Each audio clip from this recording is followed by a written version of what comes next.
इतना बड़ा चेहरा है झारखंड के, बाबूलाल जी के खिलाफ आप चुनाव लड़िएगा। एक नई नवेली पार्टी है अभी JLKM, जयराम महतो जी का पार्टी है, वो भी कई सीटों पर चुनाव लड़ रहे हैं। आपको लगा कि भाई उस पार्टी का जो मुद्दा है वो झारखंड को बदलने का मुद्दा है, वो भी प्रभावी एक तरीके से इस बार चुनाव में रहेगी? संपर्क करने का प्रयास नहीं किया? जनता लोग खुद 10-5 रुपये करके 10, 20, 50, 100 रुपये करके सब मदद के लिए तैयार है और वही लोग के बदौलत हम चुनाव लड़ेंगे। 10-10, 20 रुपये चंदा लेकर के ही चुनाव लड़ेंगे और उन्हीं लोग की लड़ाई के लिए, उन लोग अपना लड़ाई के लिए सहयोग देने के लिए हमको तैयार। लेकिन एक जयराम महतो जी झारखंड में जब से आंदोलन कर रहे हैं, एक बहुत ही अच्छा काम कर रहे हैं। आने वाला दिन में एक नया एकदम वो CM निश्चित बनेंगे। आज बने कल बने, जयराम जी का चेहरा जो युवाओं में एकदम आकर्षित करने लायक रहता है, इसलिए आज बने कल बने, जयराम जी एक दिन CM जरूर बनेगा। अभी नमस्कार, आप देख रहे हैं समाधान कब तक। अब आप झारखंड में कई चुनावी गतिविधियों की तस्वीरें देख रहे होंगे, अलग अलग तस्वीरें आप लोगों के बीच लाई जा रही हैं।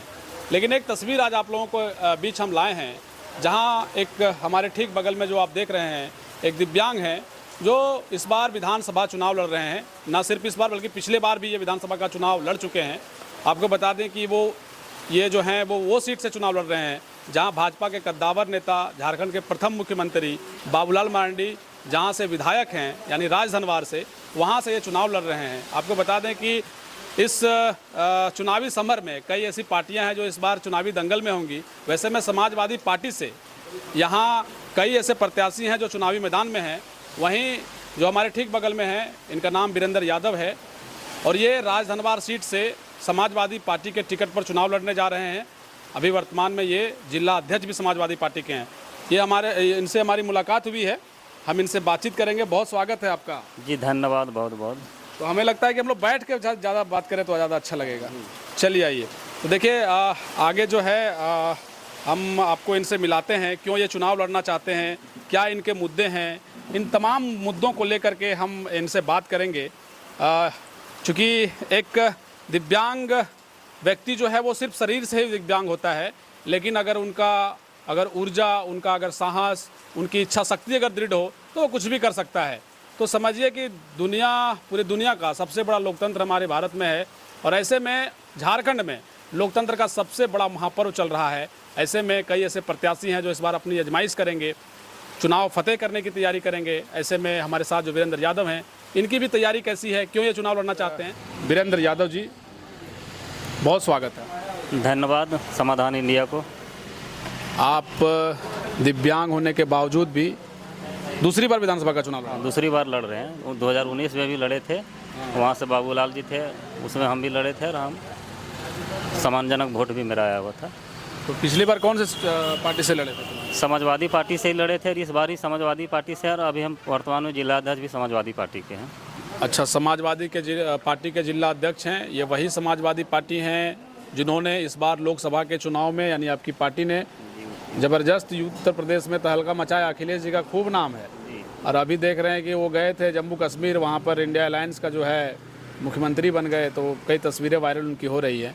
अब ये बताइए कि समाजवादी पार्टी झारखंड में कितने सीटों पर चुनाव लड़ रही है? समाजवादी पार्टी हम लोग अभी 25 सीट पर पूरा झारखंड में अभी तक क्लियर हुआ है और अभी जो दूसरा सूची जारी होगा उसमें और जो होगा बता दिया जाएगा। पहली सूची में आपके गिरिडीह जिले में कितने सीटों से लड़ा? 4 विधानसभा सीट पर हमारे गिरिडीह जिले में है। कौन कौन सी सीट है? गांडे विधानसभा है, जमुआ है, राजधनवार है और बगोदर विधानसभा है। अच्छा, तो राजधनवार से आप चुनाव लड़ रहे हैं। थोड़ा सा आप मेरे दर्शकों को ये बताइए कि आप करते क्या हैं, पेशे से क्या हैं, क्यों चुनाव लड़ने का मन बनाया आप? हम सोशल वर्कर हैं, तो लगातार हम सामाजिक कार्य में जुड़े रहते हैं और हमको लगा कि जितना भी लोग जीत के जाते हैं, गरीब के लिए ना करते हैं ना तो किसी के लिए करते हैं। वृद्धा पेंशन जो भी तरह की चीज़ हो, राशन कार्ड, लाल कार्ड, जितना भी तरह के होता है उसमें किसी का भी सुनता नहीं है। जितने जीत के जाते हैं किसी का ध्यान नहीं रहता है। तो उसी को देखते हुए हमको एक ऊर्जा लगा, एनर्जी आया अंदर से कि हम लड़ेंगे और जहाँ तक होगा कोशिश होगा, जीतेंगे या हारेंगे, इसके बाद भी हम लड़ते रहेंगे। मतलब चुनाव लड़ते रहिएगा? लड़ते रहेंगे और जनता के लिए जो होगा, जहाँ तक होगा, उसके लिए भी खड़ा रहेंगे हम। तो आप समाजवादी पार्टी से चुनाव लड़ रहे हैं, हालांकि एक तरीके से कहा जाता है कि झारखंड में कम असर है समाजवादी पार्टी का, तो कोई और पार्टी का विकल्प नहीं तलाशे आप? विकल्प यहाँ तलाशने का ही, कहीं भी तलाशिएगा तो जानबे करते हैं कि यहाँ पूरे पूंजीपतियों का अथी है, टिकट मिलता है तो पैसा के बल पर मिलेगा, तो हम लोग उतना मजबूत पैसा नहीं है तो पैसा दे पाएंगे जो हम लोग को टिकट मिलेगा अन्य पार्टियों में। और समाजवादी पार्टी ऐसा पार्टी है जो हमको लगातार दूसरी बार मौका दे रहे हैं, और अभी 5 साल से हमको जिलाध्यक्ष भी बना के रखे हुए हैं। तो ये बताइए वीरेंद्र जी कि आप निर्दलीय समाजवादी पार्टी से आप जब चुनाव लड़ रहे हैं तो इसमें तो बड़ा धन उनका भी बहुत बड़ा योगदान होता है, आर्थिक बल भी चाहिए होता है, तो वो सब कैसे मैनेज हो रहा है? जनता लोग खुद 10-5 रुपया करके 10, 20, 50, 100 रुपया करके सब मदद के लिए तैयार है, और वही लोग के बदौलत हम चुनाव लड़ेंगे। 10-10, 20 रुपये चंदा लेकर के ही चुनाव लड़ेंगे, और उन्हीं लोग की लड़ाई के लिए, उन लोग अपना लड़ाई के लिए सहयोग देने के लिए हमको तैयार है। इतना बड़ा चेहरा है झारखंड के, बाबूलाल जी के खिलाफ आप चुनाव लड़िएगा। बाबूलाल जी प्रथम मुख्यमंत्री भी बने थे, इसके बाद JVM पार्टी भी बनाए, वहाँ से फिर BJP में चल गए।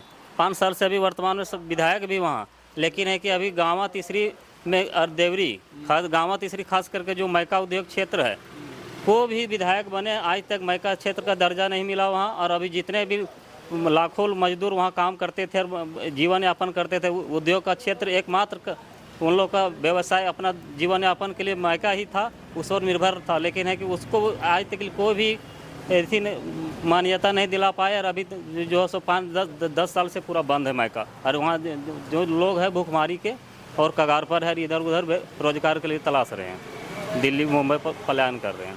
तो आपका मुद्दा विशेष तौर पर क्या है इस बार? विशेष करके है कि तीसरी और गाँव को मैका का दर्जा दिया जाए, और गाँव तीसरी में डिग्री कॉलेज तो हो ही गया है, लेकिन उसको जहाँ तक हो चालू हो। और सबसे बड़ा मुद्दा है कि डोरंडा से लेकर के बलहारा तराई भतगड़वा होते जो रोड है, अभी तक 5 साल के पहले टेंडर निकला था, अभी तक उसमें काम नहीं हुआ। NOC का अभाव है, फॉरेस्ट के द्वारा NOC नहीं दिया जा रहा, उसके चलते वहाँ रोड भी नहीं बना, और उसमें जो घनी आबादी और उसमें आना जाना बहुत मुश्किल है, जंगल से सब पार करता है। राजनीति समझ आप रखते हैं वीरेंद्र जी, हमें ये बताइए कि इस बार सरकार किसकी बनेगी? सरकार तो देखिए जनता पर निर्भर करता है, जहाँ तक होगा। यहाँ तो बार बार तो चेंज ही होते रहता है, 5 साल में तो एक बार BJP का, एक बार JMM का, यहाँ तो होते रहता है उल्टा। समाजवादी पार्टी इस बार क्या करेगी? समाजवादी पार्टी का परफॉर्मेंस बढ़िया रहेगा। बढ़िया रहेगा। कितना सीट जीत सकते हैं हम लोग? 4 या 5 सीट हम लोग का कोशिश रहेगा कि हम लोग जहाँ तक हो कोशिश हम लोग का रहेगा। आप अपने सीट से जीतने को लेकर कितने आश्वस्त हैं? आश्वस्त हम पूरा है, जनता लोग मेरे साथ है, कोई दिक्कत हमको नहीं है। तो फील्ड में जा रहे हैं आप? हाँ, फील्ड में जा रहे हैं हम लोग। कार्यकर्ता लोग को लगाए हुए हैं कि भाई एकदम मतदान वगैरह सब? हमारा टीम गाँव तीसरी राजधर्मा में मेरा टीम लगा हुआ, हम लोग काम कर रहा है, कोई दिक्कत नहीं है। सब अपने स्तर से लगा हुआ, उन लोग कमेटी बना के अपना बूथ कमेटी वगैरह बना के उन लोग काम कर रहा है। अच्छा, एक नई नवेली पार्टी है अभी JLKM, जयराम महतो जी का पार्टी है, वो भी कई सीटों पर चुनाव लड़ रहे हैं। आपको लगा कि भाई उस पार्टी का जो मुद्दा है वो झारखंड को बदलने का मुद्दा है, वो भी प्रभावी एक तरीके से इस बार चुनाव में रहेगी? संपर्क करने का प्रयास नहीं किया? संपर्क उनसे प्रयास किए थे, लेकिन है कि उनका जो पुराना कार्यकर्ता थे, तो पहले जो पार्टी में है उनका पहला प्राथमिकता रहता है, इसीलिए उसमें हम लोग को जगह नहीं मिला। लेकिन एक जयराम महतो जी झारखंड में जब से आंदोलन कर रहे हैं, एक बहुत ही अच्छा काम कर रहे हैं। आने वाला दिन में एक नया एकदम CM निश्चित बनेंगे, आज बने कल बने। जयराम जी का चेहरा जो युवाओं में एकदम आकर्षित करने लायक रहता है, इसलिए आज बने कल बने, जयराम जी एक दिन CM जरूर बनेगा। अभी खास करके जो विधानसभा वो लड़ रहे हैं, 5 से 7 सीट जरूर लाएंगे। तो समाजवादी पार्टियों के JLKM के बारे में बोल रहे हैं, गठबंधन हो जाएगा क्या बाद में आप लोग का? गठबंधन तो विचार मिलता जुलता, वो भी लड़ रहे हैं, छात्र के लिए आंदोलन कर रहे हैं, गरीब गुरुआ के लिए, रोजगार के लिए कर रहे हैं। हम लोग का भी मुद्दा वही रहता है। तो मान लिया कि हम नहीं बोल रहे हैं कि हम लोग का गठबंधन होगा, लेकिन आगे चल के जो होगा देखा जाएगा। आगे जो होगा देखा जाएगा जी। तो अच्छा, आप चुनाव में आए हैं, चूँकि आप एक दिव्यांग हैं, शायद ये सवाल नहीं पूछना चाहिए, लोग क्या उपहास उड़ाते हैं कि भाई आप दिव्यांग हैं, कि देखो इनको चुनाव में क्यों आना चाहिए था? नहीं, हमको लोग बहुत प्यार कर रहे हैं। आप लोग उन लोग बोल रहे हैं कि आपके जैसा आदमी यदि हम लोग के बीच में आ रहे हैं और आप कुछ कीजिएगा हम लोग के लिए, एकदम पूरा समर्थन उन लोग प्यार से करते हैं, कोई दिक्कत नहीं है। ठीक बात है। देखिए, हमारे साथ वीरेंद्र यादव हैं, इनका ये राजधनवार विधानसभा से चुनाव लड़ रहे हैं। समाजवादी पार्टी कई सीटों पर यहाँ चुनाव लड़ेगी। 4 विधानसभा सीटों को लेकर समाजवादी पार्टी ने अपनी प्रत्याशियों की घोषणा कर दी है 4 सीटों पर।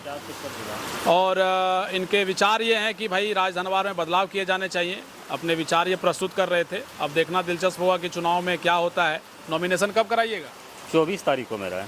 24 तारीख 24 आम झाम रहेगा कि एकदम जाइएगा अकेले? पूरा ताम झाम रहेगा। आम झाम रहेगा। आप लोग भी आइएगा, आप लोग का भी आमंत्रण है। तो झंडा तो अखिलेश जी आएंगे कि नहीं प्रचार में? प्रचार में आएगा, उनका नॉमिनेशन के बाद उनका भी प्रोग्राम रहेगा। अच्छा, अखिलेश जी का बुलाए हैं? हाँ, वहाँ बात हुआ है, यहाँ से जो हमारे प्रभारी बोले हैं कि नामांकन करवाइए, इसके बाद राष्ट्रीय अध्यक्ष जी का प्रोग्राम रखा जाएगा वहाँ। और कौन कौन आ रहे हैं आपके पार्टी से? अखिलेश जी आएंगे और ये काजल निषाद है, वो भी 2 को आएंगे हम लोग के, और प्रभारी जी भी रहेंगे। तो देखिए, अखिलेश यादव जी को भी बुलाने की तैयारी हो गई है, यानी राजधनवार में जबरदस्त कसमकस देखने को मिलेगा। एक तरफ बाबूलाल जी, हालांकि अभी औपचारिक घोषणा भाजपा की बाकी है, इंडिया अलायंस से कौन लड़ता है ये भी तस्वीरें अभी बाकी है, लेकिन राजधनवार से JLKM ने एक प्रत्याशी की घोषणा की है, वहाँ से राजेश रतन चुनाव लड़ रहे हैं। हाँ, वो भी लड़ रहे हैं, JLKM का भी लड़ रहे हैं। लेकिन मनोज यादव भी दावा कर रहे थे कि भाई हम राजधनवार में उनको मिलता ठीक रहता, लेकिन उनको कोडरमा भेज दिया गया। मनोज यादव जी को ही देना चाहिए था, लोकल नेता थे, उनका अपना गिरा क्षेत्र था, उनको देना ही चाहिए था। और वो शुरू से काम ही कर रहे थे, लेकिन है कि चलिए पार्टी का अपना निर्देश होता, कुछ मजबूरी होता है। बाद में ऐसा कोई लगा कंडीशन बना तो JLKM में आइएगा क्या? अब चुनाव बाद में देखा जाएगा, कोशिश रहेगा। कोई दूसरा पार्टी भाजपा JMM कहीं जाने का प्रयास रहेगा? भाजपा JMM में तो हम नहीं जाएंगे। हाँ, काहे नहीं जाइएगा? उसमें जितना लोग भरे हुए हैं, जितना नेता है सब चाटुकार है, उसका पीछे लघु बन के रहिएगा तो आपको वहाँ रखा जाएगा, और जो सही मुद्दा उठाइएगा तो आपको वहाँ से बाहर कर दिया जाएगा। देखिए, एकदम बहुत मजबूती से अपना बात रखते हैं। ये शरीर से ज़रूर दिव्यांग है, लेकिन इनका विचार, इनकी सोच जो है वो एक तरीके से समझिए कि मजबूती के साथ है। ये दावा करते हैं कि भाई हम इस बार विधानसभा फतेह करेंगे। इनके जो मुद्दे हैं विधानसभा के वो ये क्या थे वो आप सुन रहे थे। तमाम विषयों को लेकर हम खबरों के साथ आपको जोड़े रखते हैं। देखते रहिए समाधान कब तक। शुक्रिया।